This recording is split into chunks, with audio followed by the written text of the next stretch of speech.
Surabaya.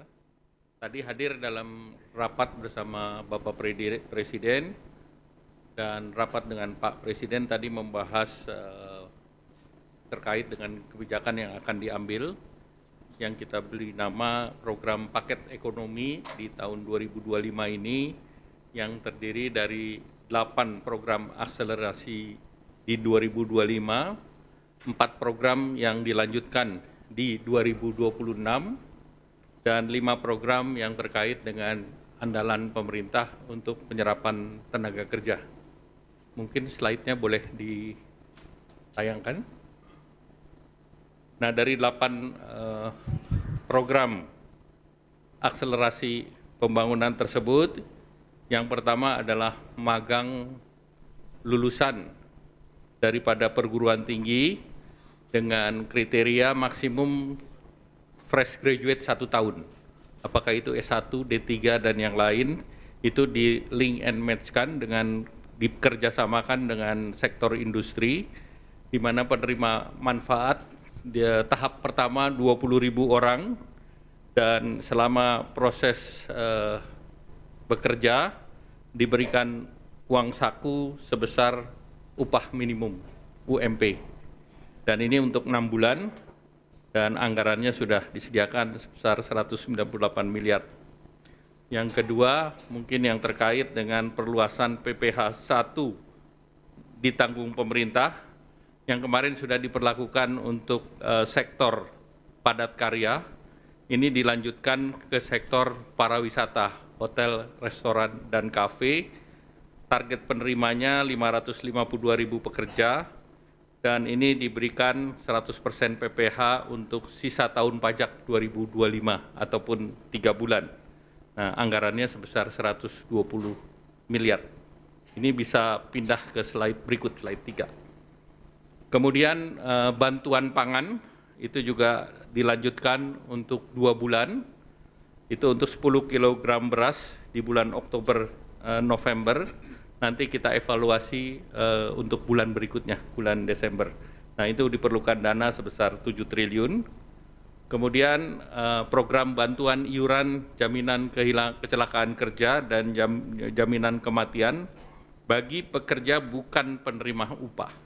Jadi ini bagi pekerja bukan penerima upah itu adalah pengemudi transportasi online atau ojol, ojek panggalan, supir, kurir, dan logistik. Target penerimanya adalah 731.361 orang, diberikan diskon 50% untuk JKK dan JKM.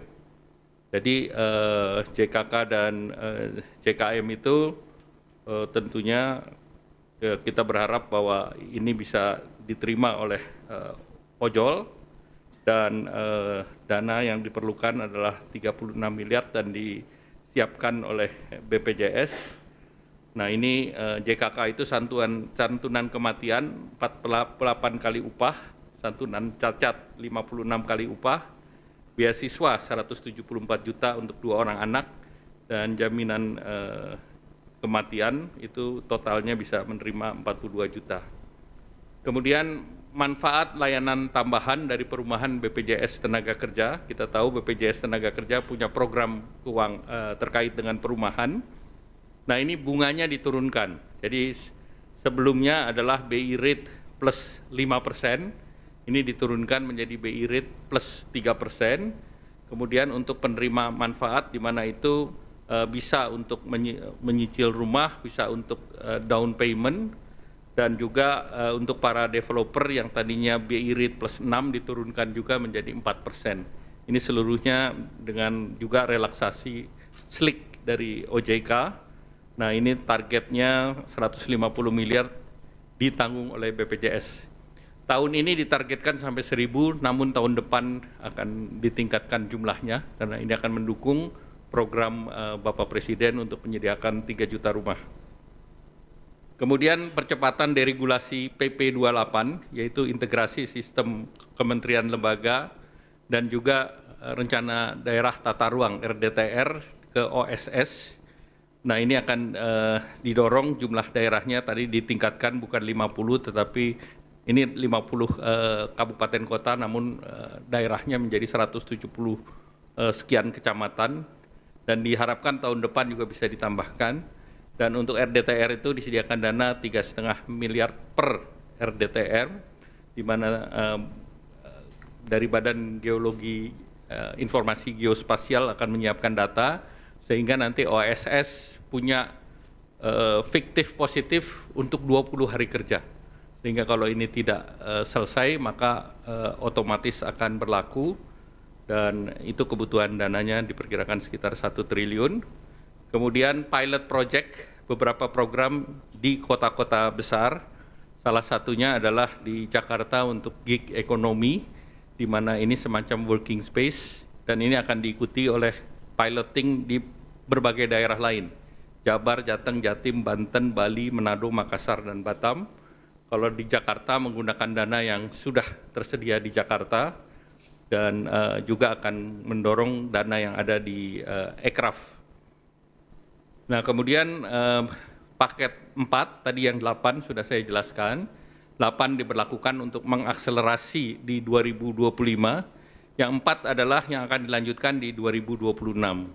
Yang pertama terkait dengan PPh final bagi UMKM yang pendapatannya 4,8 miliar setahun, itu pajak finalnya 0,5% dilanjutkan sampai 2029. Jadi tidak kita perpanjang satu tahun, tetapi diberikan kepastian sampai dengan 2029. Kemudian tahun 2025 alokasinya sudah 2 triliun. Kemudian wajib pajak yang terdaftar sudah 542.000, ini dari Kementerian Keuangan.